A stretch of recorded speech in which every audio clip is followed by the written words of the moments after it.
दृश्य आपण पाहतोय माध्यमांशी काय बोलतायत उदय सामंत लक्ष असेल।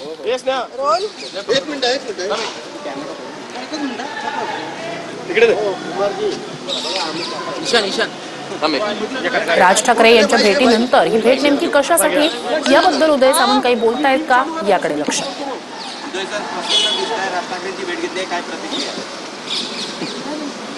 मी प्रसन्नच असतो कायम। आज आपल्याला माहिती आहे की महाराष्ट्रामध्ये मराठीच्या संदर्भामध्ये ज्या काही घडामोडी सुरू आहेत त्या संदर्भामध्ये मला आज मराठी भाषेचा मंत्री म्हणून राजसाहेबांनी बोलवलं होतं आणि इथे येताना मी एकनाथ शिंदे साहेबांना सांगून त्यांची परवानगी घेऊन इथं आलो होतो। महत्त्वाचा मुद्दा असा आहे की महाराष्ट्रामध्ये ज्या पद्धतीनं संस्था आहेत, ज्या काही बँका असतील, या बँकांमध्ये मराठीच्या बाबतीमध्ये जो काही निर्णय घेतला जातो किंवा तिथं जे काही गोष्टी घडत आहेत याचा प्रतिबंध कसा करायचा या संदर्भामध्ये राजसाहेबांनी काही सूचना आम्हाला केलेल्या आहेत। या संदर्भात मी स्वतः मुख्यमंत्री महोदय देवेंद्रजी फडणवीस साहेबांशी बोलेन, माननीय एकनाथ शिंदे साहेबांशी बोलेन आणि त्याच्यामध्ये काय सुधारणा करता येतील यासाठी आपण नक्की प्रयत्न करू।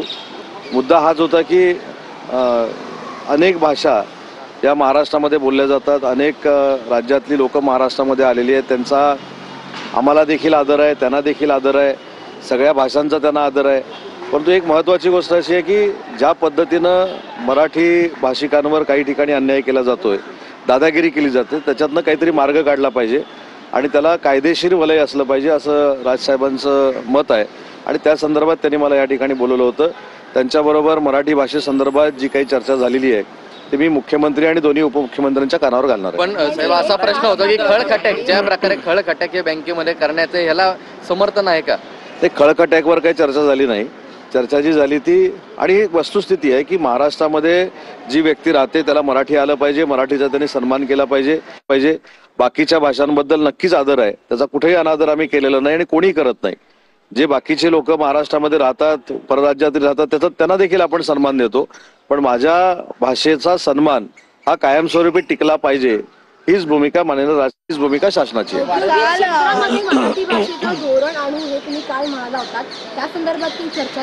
नाही, औद्योगिक क्षेत्रामध्ये मराठी भाषेचं धोरण आणू असं मी कुठेही स्टेटमेंट दिलेलं नाही। मी असं सांगितलं की औद्योगिक क्षेत्रामध्ये देखील मराठीचा वापर अतिशय चांगल्या पद्धतीनं झाला पाहिजे, कारण ज्यावेळी आता जापनीज कंपनी आहे, इंटरनॅशनल लेवलची कंपनी आता ऑरिकमध्ये काम करते, तर मी त्या जपानच्या माणसाला असं कसं सांगू शकतो की तू जी FDI इथं आणलेली आहेस किंवा परकीय गुंतवणूक आणलेली आहेस ती मराठीचा सन्मान असला पाहिजे माझा, तर त्यांना देखील आग्रह राहील की त्यांनी मराठी शिकलं पाहिजे। पण अशा गोष्टीवर सक्ती करणं योग्य नाही। आज महाराष्ट्रामध्ये ज्या बँका आहेत ज्यांचा डायलॉग कायमस्वरूपी सर्वसामान्य मराठी माणसाची होत असतो, ज्या काही संस्था आहेत ज्यांचा डायलॉग कायम सर्वसामान्य मराठी माणसाची होत असतो, जे व्यवहार आहेत ते मराठीमध्ये झाले पाहिजेत ही आमची भूमिका आहे आणि याच्यासाठी मी पुढच्या 8 ते 10 दिवसामध्ये पोलीस विभाग आणि जिल्हाधिकारी महाराष्ट्रातले यांची एक बैठक देखील घेणार आहे, कारण मराठी भाषेच्या संवर्धनासाठी एक समिती गठीत केलेली आहे, त्याचे अध्यक्ष जिल्ह्याचे जिल्हाधिकारी आहेत आणि त्या समितीचे सदस्य हे पोलीस अधीक्षक आहेत। त्याच्यामुळे या सगळ्या समित्यांची बैठक घेऊन मराठीच्या बाबतीमध्ये जर कोण उलट सुलट करत असेल तर त्यांच्यावर काय कारवाई करायची ही भूमिका त्या बैठकीमध्ये आम्ही घेऊ। मनसे निकालकडनं हाणामारीचे प्रसंग झाले आणि त्यानंतर मुख्यमंत्र्यांनी काल प्रतिक्रिया दिली की कायदा हातात घेतला तर कायदेशीर देखील कारवाई केली जाईल अशा पद्धतीचा इशारा देखील दिला। शेवटी मला असं वाटतं की हा इशारा नाही, ही सूचना असू शकते की ज्यावेळी एखादा गुन्हेगार गुन्हा करतो किंवा अशा आंदोलनामधनं गुन्हे घडतात तर त्याच्यावर देखील कायद्यामध्ये तरतूद केलेली आहे की FIR दाखल करायची, त्या संदर्भात ते बोललेले आहेत। आणि आता आपण जे बोलले की वारंवार मी भेटतोय, वारंवार भेटणं म्हणजे सोमवारी भेटणं, बुधवारी भेटणं, शुक्रवारी भेटणं, म्हणजे 15 दिवसातनं 5-6 वेळा भेटणं, याचा अर्थ वारंवार होतो।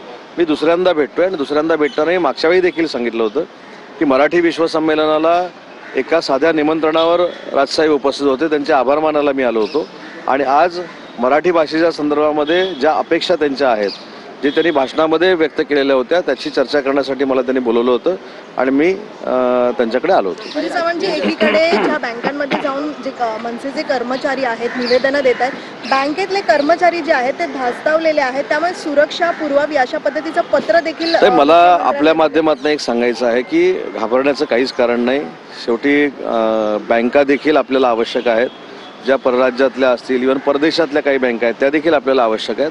मुद्दा आहे मराठी बोलण्याचा आणि मराठी भाषेवर अन्याय न करण्याचा. आणि मराठी भाषिक जर बोलत असेल तर त्याचं खच्चीकरण करणे हा जो काही ठिकाणी प्रकार घडला त्या संदर्भातले हे विषय आहेत. त्याच्यामुळे बँकांच्या अधिकाऱ्यांनी घाबरावं किंवा घाबरून काही काम करावं अशा मताचे आम्ही नाहीत. आम्ही चांगल्या गोष्टीमध्ये बँकांच्या सगळ्या अधिकाऱ्यांसोबत शासन म्हणून नक्की आहोत.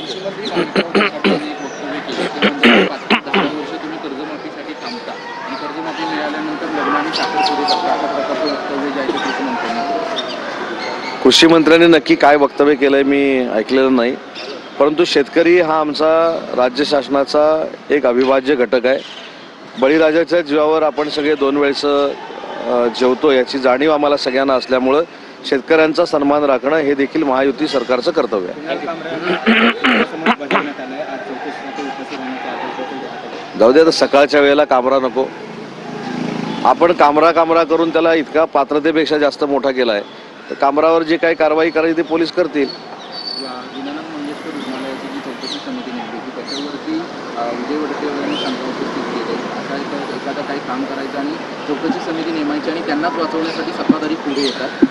नाही, सत्ताधारी कोणी पुढे आलेले नाहीत. उलट शिवसेनेच्या तिथल्या पदाधिकाऱ्यांनी दीनानाथ मंगेशकर हॉस्पिटलच्या विरोधात आंदोलन केले, तो त्यांनी पहिला अभ्यास केला पाहिजे. ती घटना जी घडलेली आहे त्याचा कुठचाही अहवाल जरी इंटरनल समितीनं आणला असेल तर त्याची पूर्ण चौकशी करू अशी भूमिका मुख्यमंत्री महोदयांनी घेतलेली आहे. आणि मुख्यमंत्री महोदयांनी काल स्पष्ट सांगितलंय, माननीय एकनाथ शिंदे साहेबांनी देखील यवतमाळच्या प्रेस कॉन्फरन्समध्ये स्पष्ट सांगितलंय की तिथं ज्या पद्धतीनं प्रकार घडलेला आहे तो जर पुराव्यानिशी सिद्ध झाला तर कोणालाही त्याच्यामध्ये वाचवलं जाणार नाही. फार मोठी कारवाई या बाबतीमध्ये केली जाईल, ही शासन म्हणून आमची भूमिका आहे. चंद्रकांत खैरे अस्वस्थ दिसत आहेत किंवा चंद्रकांत खैरे दानवे वाद पाहायला मिळतोय. चंद्रकांत खैरेंची काही बोलणं वगैरे झालं? दोघांमधल्या वादामध्ये एखादा जर कोण अस्वस्थ असेल तर तो शिंदे साहेबांना भेटेल. काही संपर्क तुम्ही एकाबद्दलच विचारलं, मी दोघांबद्दल कधी दोघंही असू शकतात अस्वस्थ. दोघांपैकी कोण अस्वस्थ आहे ते शिंदे साहेबांना भेटतील. नाही, माझ्याशी चर्चा नाही. मी असं म्हटलं, मी प्रश्नाचं उत्तर देताना असं म्हटलं की एकच अस्वस्थ आहे असं होऊ शकत नाही, दोघंही कदाचित असू शकतात. आणि असे अनेक अस्वस्थ हे आजही शिंदे साहेबांच्या संपर्कात आहेत. आणि मी सांगितलेला माजी आमदारांचा आकडा हा 5 जणांचा पूर्ण झाला आहे, अजून 6 लोक वेटिंगमध्ये आहेत. त्याची देखील प्रक्रिया आणि प्रोसेस भविष्यामध्ये सुरू होईल.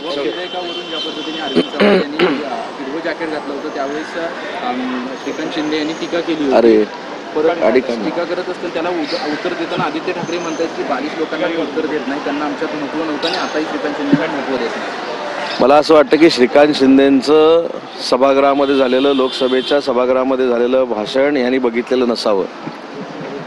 7-7, 8-8 टर्मचा खासदार ज्या पद्धतीनं सभागृहामध्ये भाषण करतो असं भाषण आमच्या डॉक्टर श्रीकांत शिंदेंनी केल्यामुळं काही लोकांना पोटसूळ उठलेलं आहे. कशा पद्धतीनं अभ्यासू भाषण तरुण खासदार करू शकतात हे श्रीकांत शिंदे साहेबांनी पूर्ण देशाला दाखवून दिलेलं आहे. आणि म्हणून मला असं वाटतं जे स्वतःकडनं झालं नाही ते जर दुसरा कोण करत असेल तर असा पोटसूळ उठतो. पण एक शेवटचा प्रश्न साहेब, कुठेतरी असं वाटतं का की उद्धव ठाकरे गटाचे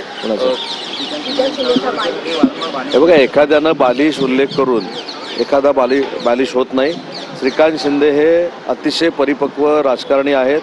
कधीही शिंदे साहेबांच्या नावाचा उपयोग करून त्यांनी राजकारण केलेलं नाही. उलट ज्यावेळी सगळ्या खासदारांनी सांगितलं की आता देशाच्या केंद्रीय मंत्रिमंडळामध्ये श्रीकांत शिंदे साहेबांनी मंत्री झालं पाहिजे, त्यावेळी केंद्रीय मंत्रिपदापासून बाजूला राहणारा आमचा युवा नेता आहे. त्याच्यामुळं मंत्रिपद येत असताना देखील कार्यकर्त्याला ते कसं द्यायचं, म्हणजे प्रतापराव जाधवांना ते कसं द्यायचं हे त्यांनी देशाला दाखवून दिलंय. त्याच्यामुळं मला असं वाटतं की अशी परिपक्वता कोणामध्ये येऊ शकत नाही. हा आदर्श अनेकांनी घेतला पाहिजे. स्वतःकडे सत्ता येत असताना, स्वतःकडे मंत्रिपद असताना ते मला नको, कार्यकर्त्याला आपण देऊया, हा आग्रह त्यांनी शिंदे साहेबांकडे केला. आणि देशातला एक परिपक्वतेचा एक वेगळा आदर्श श्रीकांत शिंदेनी घालून दिलेला. कुठेतरी असं वाटतं की लोकसभेमध्ये उद्धव ठाकरे गटाचे सर्व खासदार गोंधळलेले होते विधेयकाच्या वेळी. गोंधळलेले आहेतच ते, त्याच्यामुळे गोंधळलेले होते हा म्हणण्यात काही अर्थ नाही. आणि त्यांची भूमिका स्वाभाविक आहे.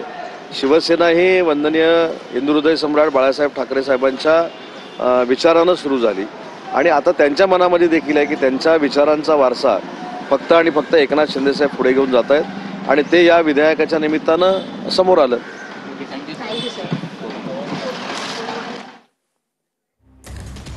तर आदित्य ठाकरेंच्या टीकेला उदय सामंत यांनी उत्तर दिलेलं आहे. बालिश उल्लेख करून कुणी बालिश होत नाही असं उदय सामंत यांनी म्हटलंय.